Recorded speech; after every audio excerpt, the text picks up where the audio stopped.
Hello everyone, this is Palak Wadania from LJ Institute of Engineering and Technology in Department of Electronics and Communication.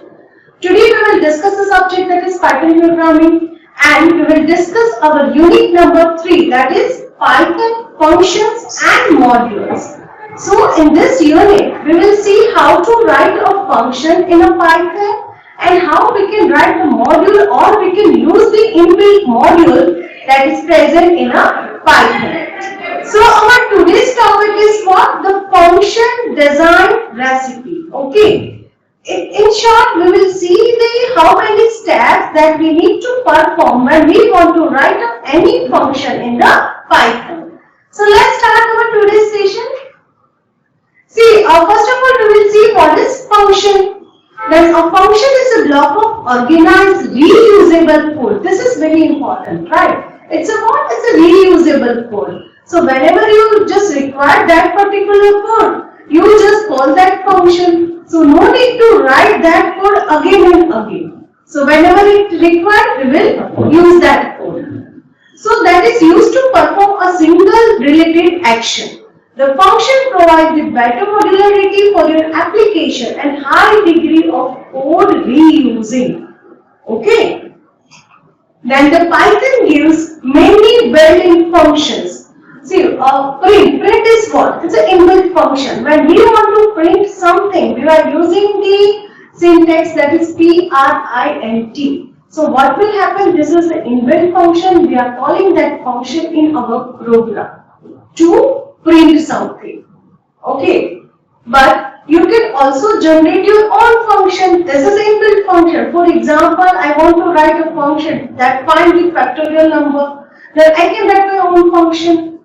Okay, so this function are called the user-defined function. A function which is made by the users, that is known as a user-defined function. And whereas the print is the example of what? Built-in function. That means we have not written any code for the print function. We have just used the code, whatever the written that is inside the print function. Now we will see what are the different things that you need to consider while you are writing any function. So the first thing is what? It's a docstring and we can say it's a what? Function help. So the built-in function help display the docstring from a function definition. For example, consider this function. See a docstring, right? Here you just see the one example. First of all, here def keyword is used to define any function. Remember this.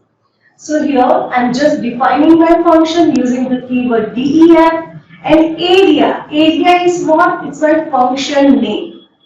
And then I have passed the two arguments inside that function. One is the weight, another is what? It's a height. Now, see the docstring, whatever the return that is inside the inverted comma, that is known as a docstring for that function. Alright. So here something is written. We will see in detail what is number and number.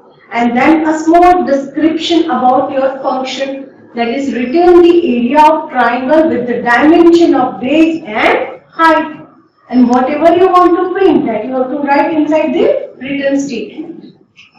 So calling the help of the function, this will produce. See, just now I want to show you that when we write help and then the function name. So that will show you that is whatever the return inside this inverted comma. See here it is written, it's a number and then return the area of a triangle with the dimension of base and height. So from this information, user can easily identify that if I want to use this function, then I have to provide the two values. One is what? It's a base. Another is what? It's a height.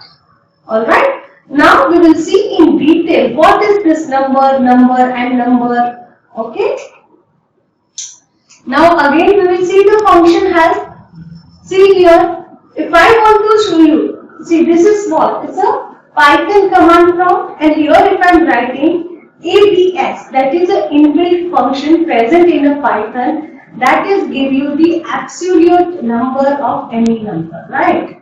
So here see it is written ABS, then number, And see here, it is a small description is written. Return the absolute value of an argument. So by looking this, user can easily identify what is the working of this function. Now we will see the function design recipe. The first is what? Example. So here what things that you need to include? What should your function do? Type couple of examples, right? For example, if I am saying my functions give me the absolute value, then I have to give one or two examples. If I write AB as 10, answer is 10. If I write AB as minus 10, then after the answer is what? Is it 10? Like that, you have to write down the some of the example that is exactly related to your function. Then pick a meaningful name to your function. So, like if absolute function is there, then ABS name is a proper name for that function. Okay, so by looking that, user can easily identify that what is the use of this function. Then the type contract. That means what are the parameter type. So inside this function, what you are passing? You are passing number, you are passing string, you are passing list. That you have to tell the users. So for that we have to use what? Type contract. If I am passing the number, if I give you the one example of absolute number only. In an absolute number, what user will give a number? That means it's a number, and output is what? It's an absolute number. So input is also number and output is also number. So here you have to mention number and number. Sometimes if I want to see count the how many characters are present in that string. So input is what? It's a string. But output is what? It's a number, because you want to count the number of characters that is present inside the string. So in that case, it's a string, and then it's a what? It's a number. Then what type value it is written? That means what? It's an output. Then it's a header. So pick a meaningful name for your function. Then a description. Mention every parameter in your description and describe the return value. What your function do exactly. That you have to mention inside the description. Then the body of the function. That means whatever the code you want to write, that you have to write inside the body of the function. Then test. You just pass one or two arguments and check whether your function is providing you the proper result or not. That's why you have to run couple of examples. Now, let's solve one problem by applying the design recipe. See, the problem is what? In United States, measure the temperature in a Fahrenheit. Canada measure the temperature that is in Celsius. When traveling between these two countries, have to give you the conversion function. That means you want to convert Fahrenheit into the Celsius. Now for that, the first thing is what? We need to write a couple of examples. So here, convert to Celsius, 32. Okay, my function name is what? Convert to Celsius. So by using this name, user can easily identify that, okay, this function will convert the numbers into what? Celsius. So 32 into Celsius, 0, 212 into Celsius, that is 100. Now type contract. What the user will do? Definitely it's a number. See, inside that 32 is what? It's a number. 212 is what? It's a number. And you just check the output. When you pass the 32, output is 0, that is also a number. When you pass 212, output is 100, that is also a number. That's why input is number and output is also a number. That's why here we have given number and number. Then the header. Choose the meaningful name. So already we discussed that is convert to Celsius. And in bracket, I have written the Fahrenheit. So that means user can identify, okay, I have to enter the value of Fahrenheit inside this function. And the description. Description is what? See, return the number of Celsius degree equivalent to what? Fahrenheit degrees. Okay? And then the body. That means instruction that converts the Fahrenheit into the Celsius. So the formula, and that you need to write inside the written statement. So the formula is what? It's a Fahrenheit minus 32 multiplied by 5 by 9. And then you have to test couple of examples.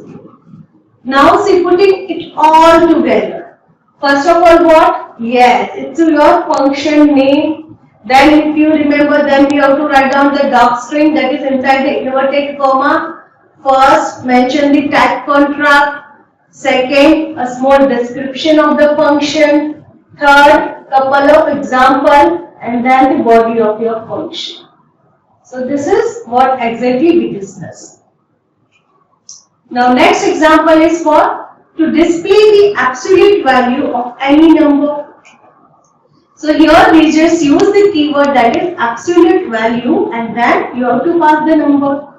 Now what you have to write down? Type contract. Definitely we are just passing the number and we will get a number. Then small description of your function. Return the absolute number of a number. Then give the couple of example. If absolute value 2, answer is 2. If it is a minus 2, answer is plus 2. Then docstring is over. Now I need to write down what? The body of the function. So here what I can write? Here just I can mention that is if the number is greater than 0. That means I just want to print that number as it is. Right. So here what will happen? Num that equal to number. And else it's a what? Number that equal to minus number. And finally I will write the number inside the written statement. So print the absolute. Now see, this print is what? Inside the print I have called the one function. That function name is what? Absolute value. Then minus 2. Then next, again inside the print I call the function and the value is what? 2. So when I run this code, output is what? It's a 2, and what we can say, it's a 2. So I hope this session is clear. Thank you.